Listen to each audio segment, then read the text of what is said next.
You've seen them, haven't you?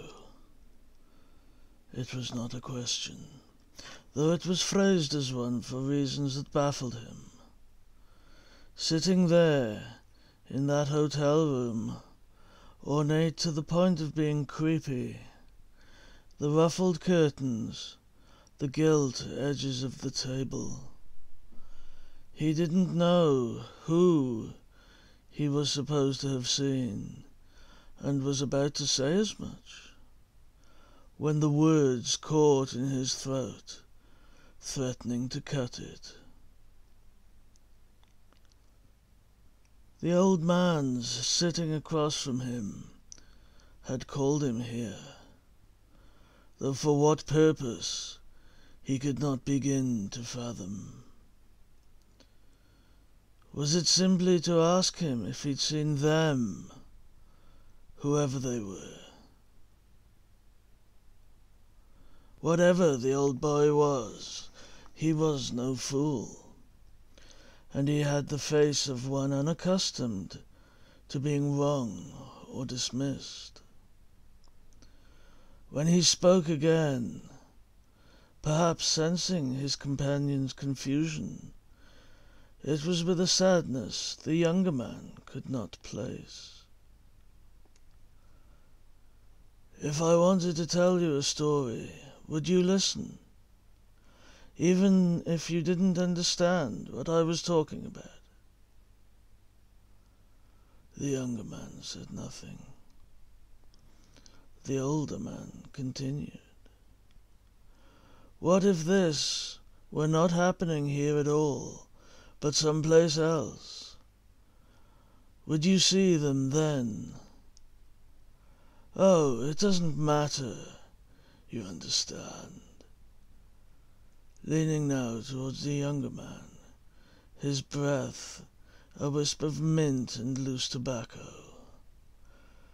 That is clear to you, isn't it? The fact that it is of no consequence at all, I mean. He clapped his hands in his lap and stood. We are here, after all. We are not in Mozambique, Grenada, or even Albuquerque. No.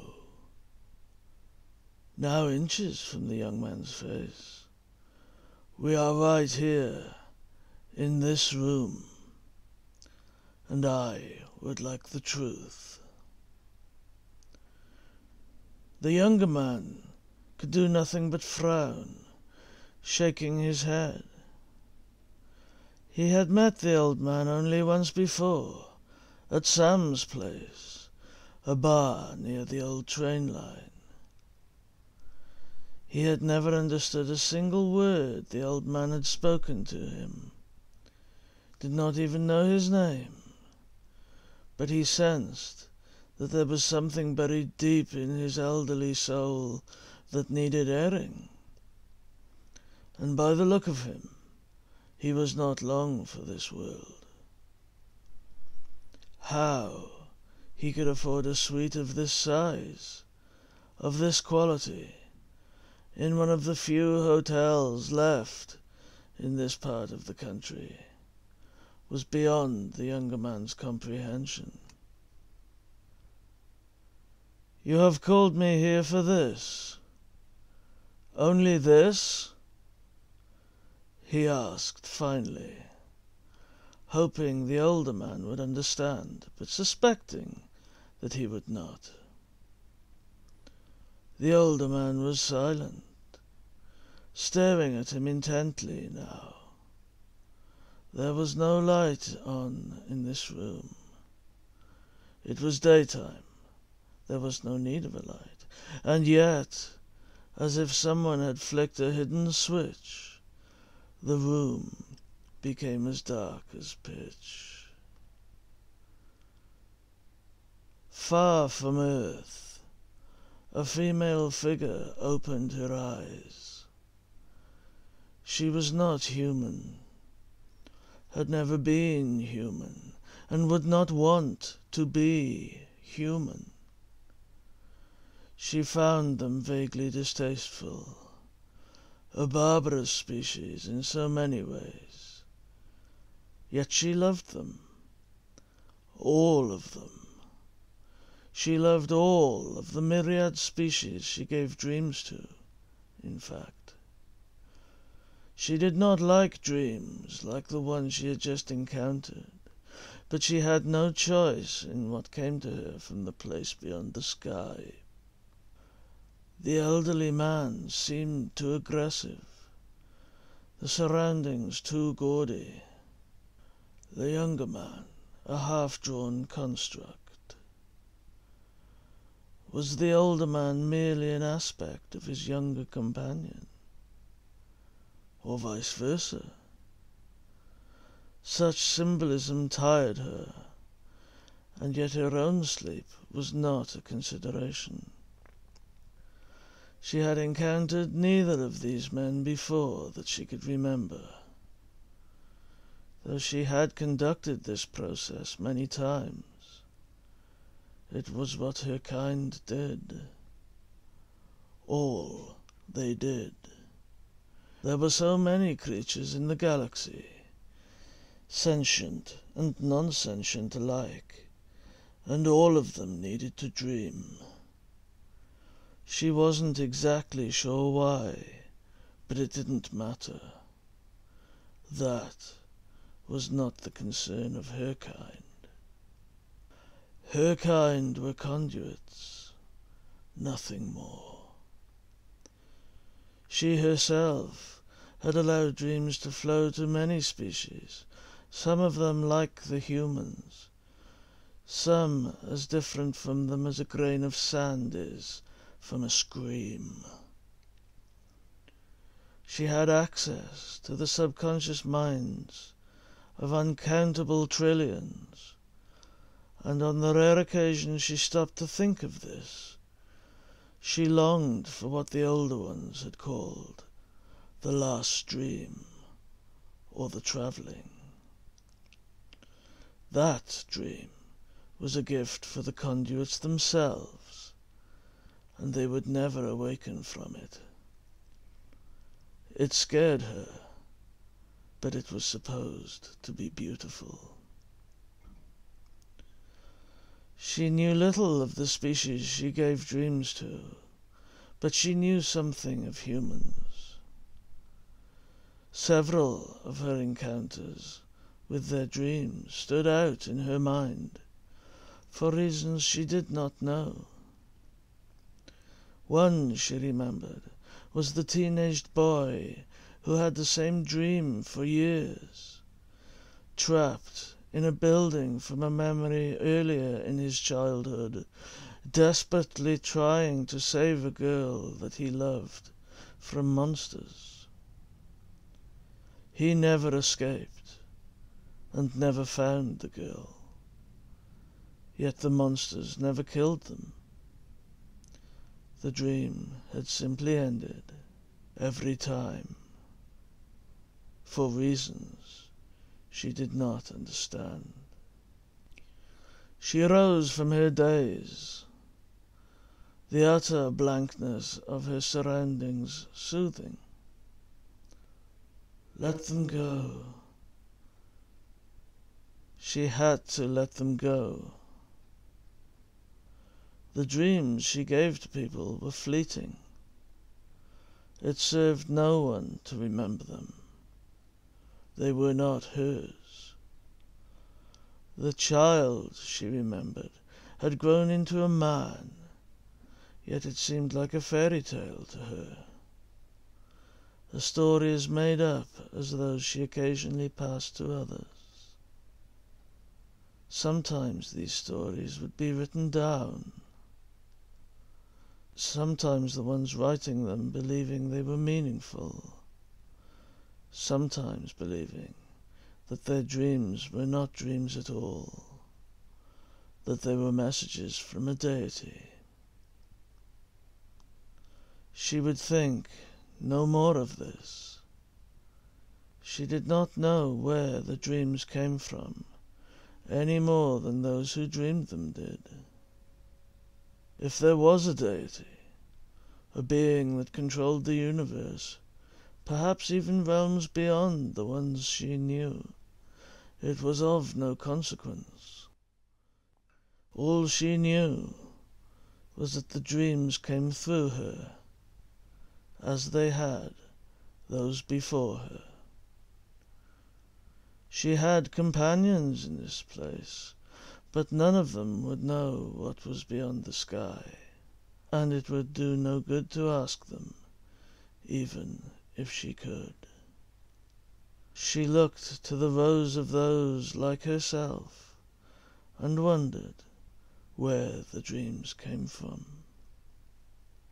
They stand in lines. The old man was on his feet, shouting now. Lines! Do you hear me, boy? Where do you think Shakespeare found his Ophelia, his Romeo, his Banquo? Down the back of a sofa. The younger man sat very still. He knew of Shakespeare, of course, from his days at college.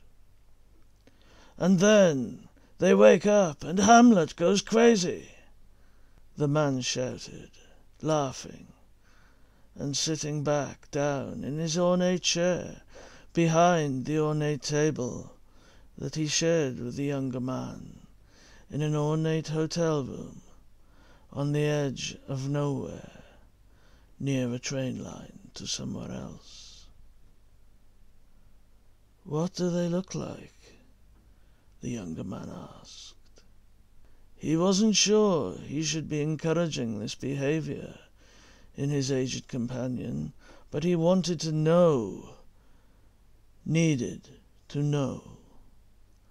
The knowledge was important somehow, vital, in a way nothing in his life had been up to that point, but he couldn't so much as guess at why.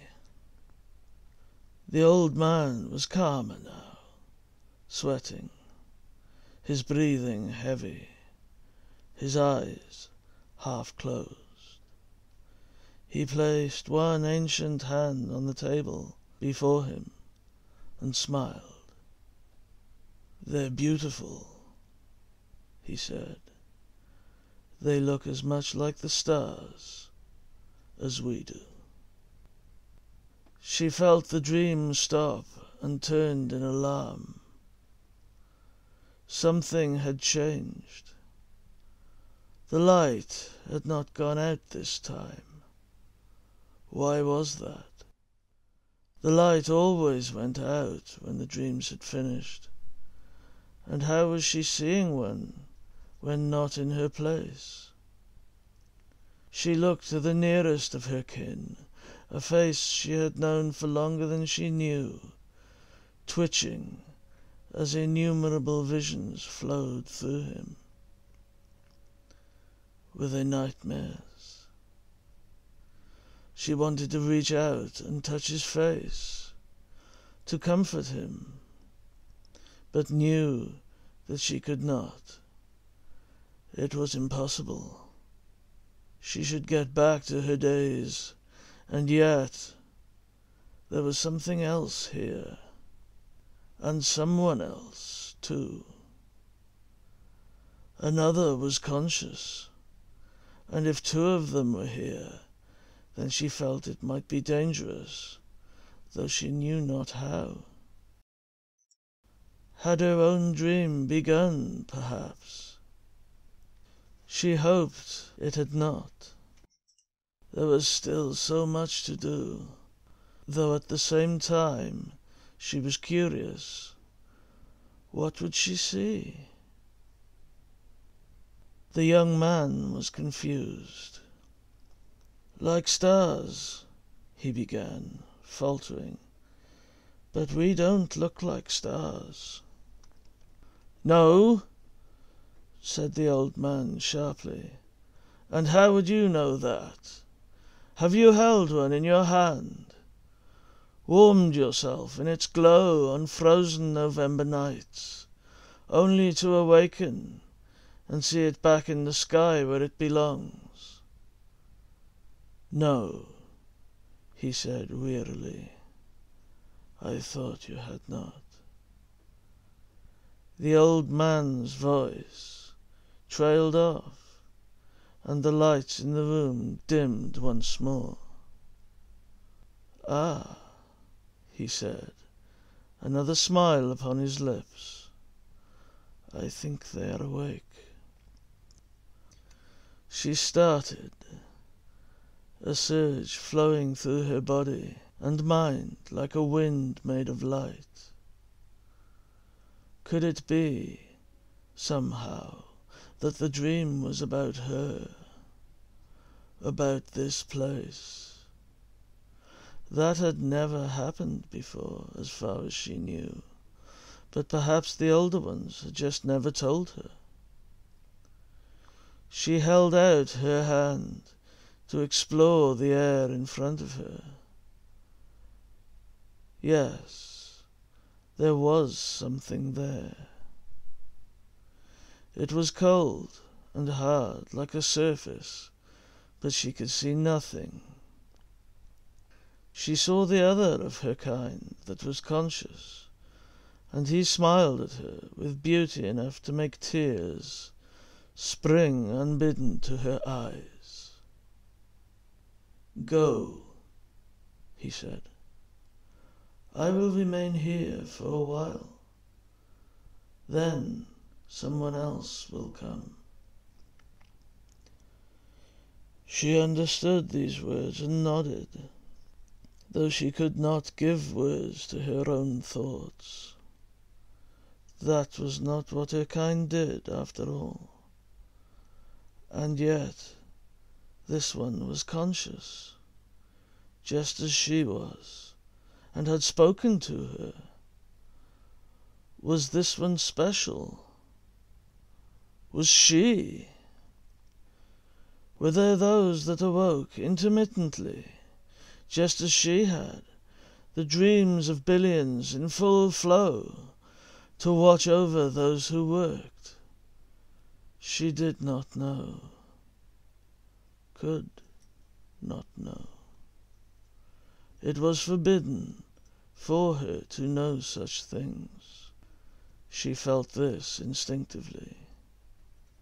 Returning to her place, she blinked, then closed her eyes, and, as she did so, uncountable parsecs away, on a blue-green world, a young boy awoke to meet the dawn.